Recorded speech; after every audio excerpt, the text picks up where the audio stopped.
Okay, FM. Okay. 101.7. Now I see we enti ya da obapa Christy ase said ya brawo padwumadie yesua de no ena me the story be ma na adesua bebre ewom na a very short story no ene say English abrochiman anase Britain said your man for efe no ena na wo mo pese wo mutimi efro Mountain Everest na wo mudi kan koi etu eye expedition no se bia yentu nipa bi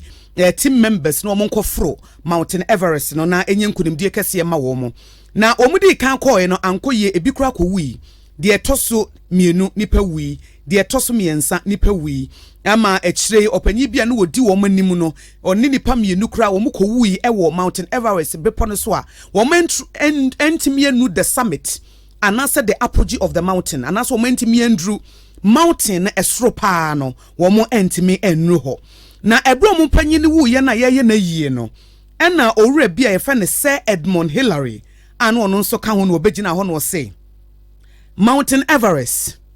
ti asemo ya me ka kire wo wate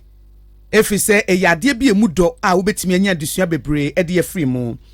eno se Mountain Everest we defeat ye de dikan we defeat ye de tosomienu we defeat ya baba besi enwotwe Mountain Everest wo ye bepo untimi nya kese ba ye nipa ye mu no ye betimi agina aye kese adiwu so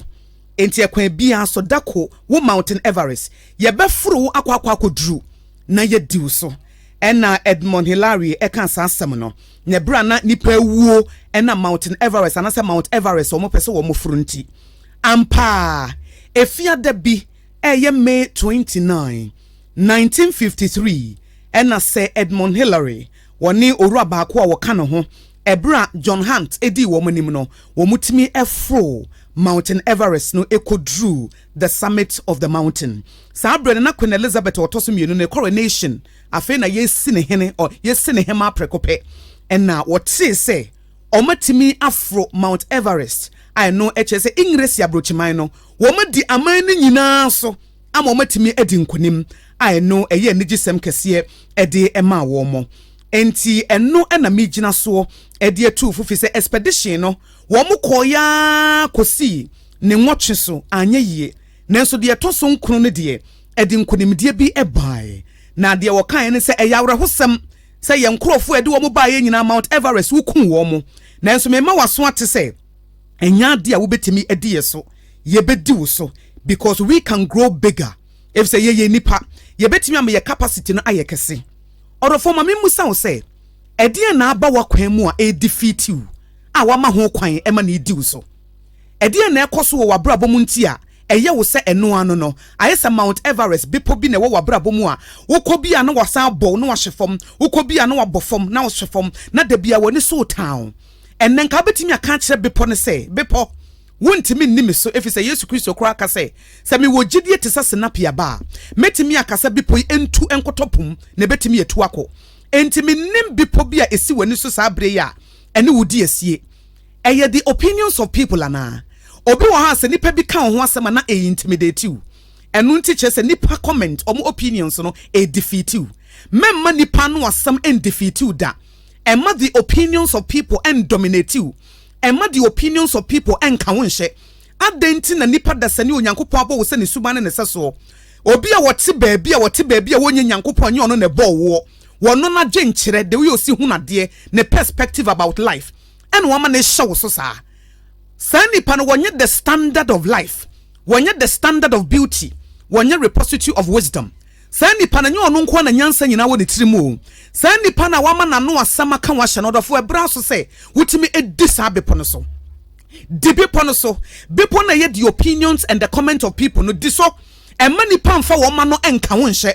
emma nipa no enya mountain ewo wabrabom na emmoa eni swade hunu bia wodi esi woni so opese wo ye de nipa bekanti wo gyan ade ne yo ade mi koye de nipa bekanti na wa ma ho kwan ama the opinions of people omanfo adwenkyere aka wa hye abaye bepo ewo abrabom a edi so me pa chow memma the opinions of people enya Mount Everest ewo abrabom esese wutimi edi so nkonim anase eye de eye akwadwero ana procrastination se wo de bibi si wani so a wo pese wo ya na wo ma akwadwero aye bepo na afi watoba ha wo ma aniha na wutu shada na wutu shada enti ababa ya Mountain Everest wa abrabom na defeat wo memma ho kwan ema ne defeatu edabiara da orofo sorigina wate na bibi wo mu a adie bi ani wudi asie no wo betimi adi sunkunim ebiso Onyankopɔn bo se bedi nkunim fi se wo read Genesis chapter 1 verse 26 now was say,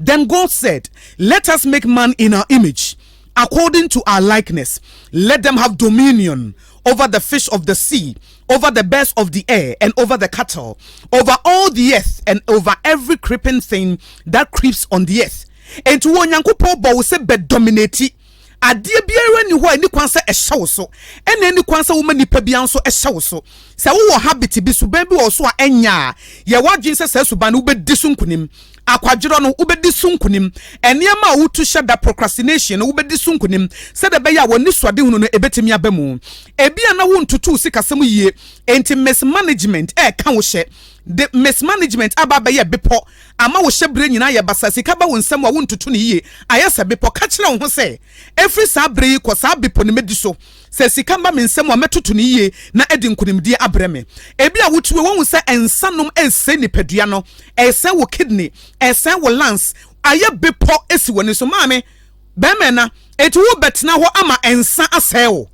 wo betena ho ama alcohol aseo wabro Onyankopɔn bo wo se bedi alcohol sunkunim enti se wo ma emia alcohol di sunkunim a na abeya Mount Everest ewo wabrabom enti ene sore waka ne di Mount Everest ni sunkunim na emfa nkunimdie emrew anase bia namfofo bone nipa na ne wo nam no wo ma ye bepo wo ma ye si akwan wontimi nkɔ wanim enti wontimi mpam wo mfiri wabrabom ene wo ma namfofo bone bad company bad friends ene wo mo se wo hyebre wo se wabrabo wi na wo nom no asese wo ya bodam no me pacho wo susin wi o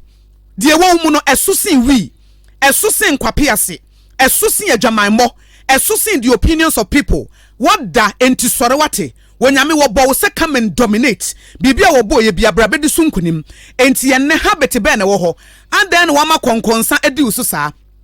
adan na wanu ntimi na konkonsa mie konkonsa me pacho wo so se konkonsa wate enti sore waka se konkonsa ya Mount Everest ewo wabrabo mu a ene ka che ne se Mount Everest you cannot get bigger medi wusunkunim aware na wo kwa ase no be ma na so oba na wo ware no no wada suban bi edi a kyerɛw sa suban na ise Mount Everest de bi obeda na die no na emiaw na eka wo hye ka kyerɛw ho se sa de no wo ma ne ha obiem se Onyankopɔn ho adom se awurade me kunu anasa me yire wo suban bi a woda na dia na ase etete me na mama ye depress mama the grace to suppress it the grace to dominate it ema wo bia suban na brabo bi a woda na di kyerɛ